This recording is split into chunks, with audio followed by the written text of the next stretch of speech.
Balitang hatid ni Mariz Umali. Noong February 2026, lumabas sa publiko ang 18 lalaking nagpakilalang dating security ni dating Congressman Zaldico, ang ilan sa kanila mga dating Marines.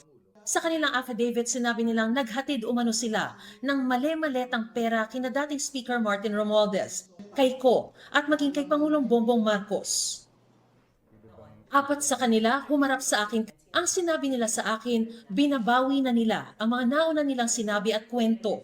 Gusto lang po namin mag-recant na po, ma'am, at para mabinabawi na po namin yung mga unang salaysay namin. At gusto na namin pong manahimik dahil sa ngayon ay tad kami ng mga kaso, mga banta sa buhay namin. Kaya pag-isip-isipan namin na binabawi na po namin yung mga salaysay po namin. Hindi sila nagpakita ng mukha sa kamera dahil sa matinding bantaraw sa kanilang buhay. Dala nila ang tig-iisang bagong sinumpaang salaysay.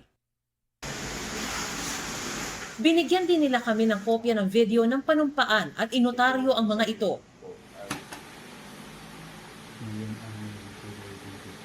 Bakit niyo gustong bawiin? Hindi po totoo yung mga ibang sinabi na po namin.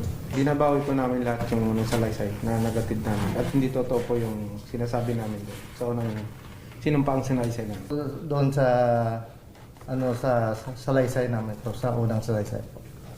Sa affidavit. Yung hindi totoo yung sinasabi namin. Bakit nyo ngayon sinasabi na hindi totoo?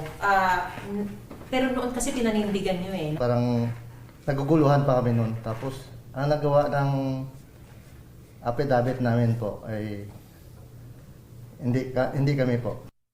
Sa kanilang bagong affidavit, sinabi nilang binabawi na nila ang nauna nilang mga alegasyon laban kina Marcos, Romualdez, Ko at iba pa. Pumirma lang sila sa joint affidavit dahil sa pangakong pera. Una kasi dyan, ma'am, may mga pangako po sa amin. Tulad ng pinansyal na sinasabi nila po na pwede